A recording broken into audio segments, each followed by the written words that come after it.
ये कहानी किसी देव की नहीं, ये कहानी सृष्टि के उन नियमों की है जो बिना पूछे काम करते हैं।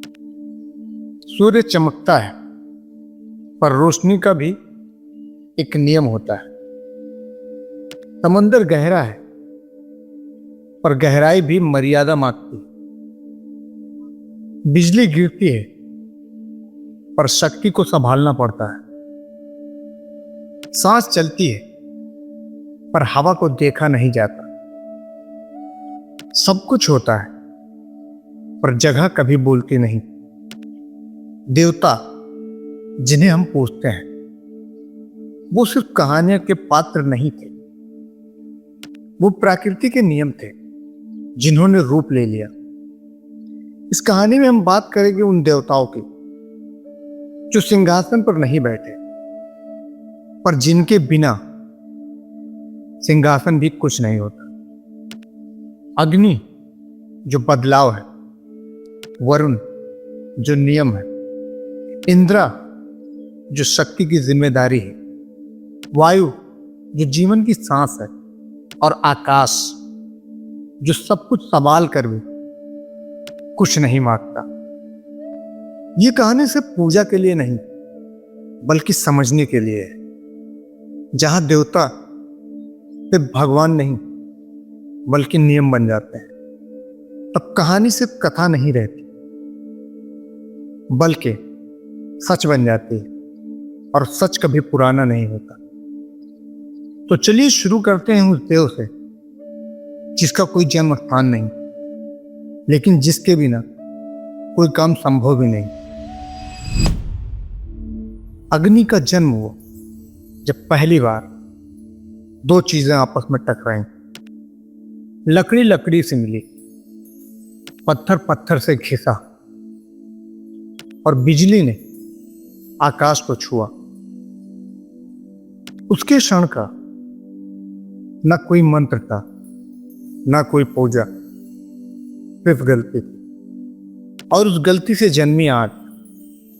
इसलिए शास्त्र कहते हैं कि आग का कोई जन्म स्थान नहीं। वो पानी में छुपा है, पेड़ों में सोता है, और धरती के गर्भ में सांस लेता है। अग्नि एक शरीर नहीं, एक घटना है। जब मनुष्य ने देवताओं को नाम देना शुरू किया, तो सबसे पहला नाम अग्नि का लिया गया। ऋग्वेद का पहला शब्द अग्नि के लिए, क्योंकि जब बोलना सीखा गया तो सबसे पहले पुकारा गया आग को। अग्नि रोशनी भी था और सुरक्षा भी। वो जानवरों से बचाता था और अंधेरों को पीछे धकेल लेता था। इसलिए अग्नि पूजा से पहले आता है और देवताओं से पहले याद किया जाता है। मनुष्य के शब्द, उसकी प्रार्थना और उसका वचन सब अग्नि के माध्यम से देवलोक तक जाते हैं। इसलिए अग्नि को देवता का दूत कहा जाता है, जो भारी चीजों को हल्का करता है, सत्य को ऊपर उठाता है और झूठ को जला देता है। अग्निदेव के दो रूप हैं, जो अन्न पकाता है, घर को घर बनाता है, सभ्यता को आकार देता है, और एक जो वन जला देता है, शहर को राख बना देता है, और अहंकार को शांत कर देता है। पर दोनों के रूप एक ही नियम से चलते हैं। अग्नि का पक्षपात नहीं होता, वो सिर्फ बदलाव लाता है। अग्नि सब कुछ देखता है, इसलिए नहीं क्योंकि वो सबसे ऊपर है, बल्कि इसलिए कि वो हमेशा बीच में होता है। विवाह के फेरे, वचन के शब्द और धर्म के वादे जो अग्नि के सामने लिए जाते, क्योंकि अग्नि कभी भूलता नहीं। उसके सामने जो वादे लिए जाएं, वो हमेशा याद रहते हैं, वो कभी मिटता नहीं।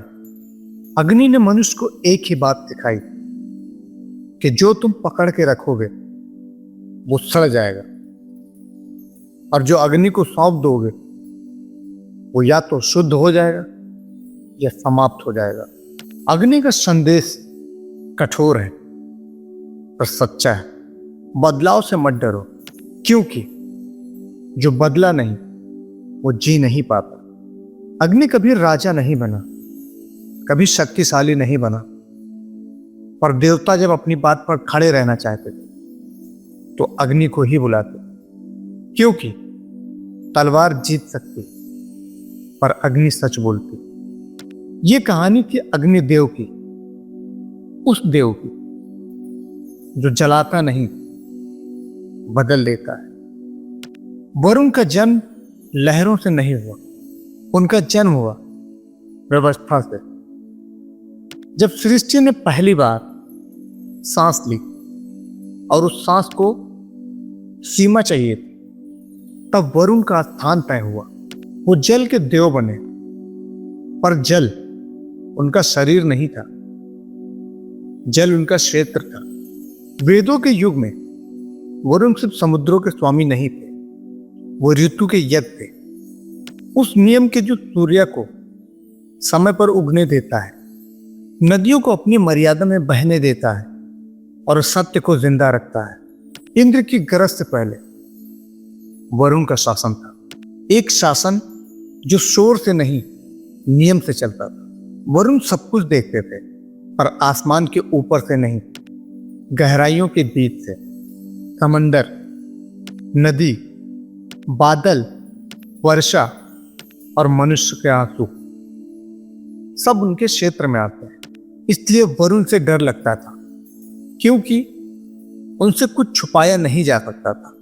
उनके हाथ में पाश था, तलवार नहीं, वज्र नहीं, एक फंदा जो तुरंत प्रहार नहीं करता, बल्कि धीरे धीरे याद दिलाता है, ये दंड नहीं, ये परिणाम है।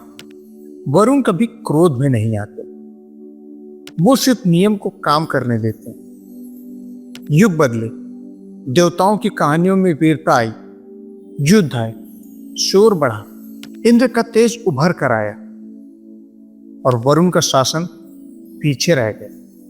पर वरुण कभी गिरे नहीं, वो पर्दे के पीछे चले गए। राजा से साक्षी बन गए, पर उनकी घोषणा कभी बदली नहीं, बल्कि अपना काम करती रही। रामायण में जब राम समुद्र के किनारे खड़े हुए और मर्यादा के साथ प्रार्थना की, तब वरुण प्रकट हुए। इसलिए नहीं क्योंकि राम शक्तिशाली थे, बल्कि इसलिए क्योंकि राम धर्म थे। वरुण ने अपनी सीमा मानी और रास्ता दिया। उस क्षण देवता ने मनुष्य के आदर में सर झुकाया। वरुण सजा नहीं देते, वो सिर्फ याद दिलाते हैं कि नियम तोड़ने का भार हमेशा लौट कर आता है। समुद्र शांत रहता है जब तक उसे छेड़ा ना जाए, और जब वो उठता है तो किसी का भी पक्ष नहीं लेता। वरुण किसी के दुश्मन नहीं, वो सिर्फ सत्य के पक्ष में खड़े रहते हैं। ये कहानी थी वरुण देव की, उस देव की जो गरजता नहीं पर सब देखता है। इंद्र का जन्म किसी शांत युग में नहीं हुआ, उनका उदय संघर्ष से हुआ। जब सृष्टि पर अंधेरा छा गया था, जब जल बंधक बना लिए गए थे, जब जीवन रुक गया था, तब इंद्र आगे बढ़े। वीरता नाम का असुर नदियों को बांध कर बैठा था। धरती प्यासी थी, आकाश खाली था, देवता असहाय थे। तब इंद्र ने वज्र उठाया। ये सिर्फ युद्ध नहीं था, बल्कि यह प्रवाह को आजाद करने का निर्णय था। जब वज्र गिरा, नदियां मुक्त हुई, वर्षा लौटी, जीवन ने फिर से घाटी पकड़ ली। इसी विजय के बाद इंद्र बने देवराज। इंद्र वीरता का रूप थे। मेघ उनके आदेश पर गरजते थे, बिजली उनके संकेत पर गिरती थी। स्वर्ग का सिंहासन उनका था, पर इंद्र की कहानी शौर्य की नहीं, भय की भी थी। सिंहासन मिलने के बाद उसे खोने का डर शुरू हो गया। जब भी कोई ऋषि कठोर तपस्या करता, इंद्र का मन चंचल हो जाता, कहीं कोई उनका स्थान न ले ले। इसी भय ने उनसे गलतियां करवाई, कभी तपस्या भंग की, कभी मर्यादा लांघ दी। शास्त्र इंद्र को दोषी नहीं बल्कि मनुष्य जैसे भय से भरे देव के रूप में दिखाते हैं। इंद्र सिखाते हैं कि शक्ति पाना अलग बात है और उस पर स्थिर रहना अलग। इंद्र का पद शाश्वत नहीं, हर युग में कोई इंद्र हो सकता है। राजा बदलता है, नियम नहीं। इंद्र का सबसे बड़ा युद्ध बाहर नहीं था, वो अंदर था, अपने ही भय के साथ। ये कहानी थी इंद्रदेव की, जो युद्ध जीत सकता था पर खुद से लड़ता रहा। ये कहानी हवा की नहीं, जीवन की है। वायु का जन्म किसी राज्य में नहीं हुआ, उनका जन्म हर सांस के साथ होता है। जब पहले प्राणी ने सांस ली तब वायु प्रकट हुए, बिना रूप के, बिना सीमा के। वायु सबसे स्वतंत्र देव है, न सिंहासन, न राजमहल, न सेना। वो रुकते नहीं, वो बढ़ते नहीं, पर इसी आजादी में उनकी शक्ति छुपी है, जो दिखाई नहीं देती पर प्रभाव बहुत गहरा छोड़ती है। एक बार देवता अपनी शक्ति पर विवाद करने लगे। इंद्र का गरज, अग्नि की ज्वाला, वरुण का विस्तार। तब वायु ने अपना स्पर्श हटा लिया, सांस रुक गई, देवता निर्बल हो गए। तब सबको समझ आया कि बिना हवा के कोई भी शक्ति काम नहीं करती। वायु प्राण है, शरीर में चलती ऊर्जा है। युग में सांस को जीवन माना गया है। जिसने सांस पर नियंत्रण सीख लिया, उसने मन पर नियंत्रण सीख लिया। वायु के पुत्र हनुमान और भीम थे। दोनों में बल था पर घमंड नहीं। हनुमान ने शक्ति को सेवा बनाया, भीम ने बल को न्याय का हथियार। वायु का बल टूटता नहीं, रक्षा करता है। वायु कभी सबसे आगे नहीं आते, पर जब वो हट जाते हैं जीवन रुक जाता है। उनका संदेश सीधा है, सांस जब तक है तब तक जीवन है, पर उसे पकड़ने की कोशिश करोगे तो वो फिसल जाएगी। आजादी में ही उसकी शक्ति है। ये कहानी थी वायु देव की, जो दिखते नहीं। ये कहानी किसी युद्ध की नहीं, उस स्थान की है जहां हर युद्ध होता है। आकाश का जन्म किसी क्षण में नहीं हुआ।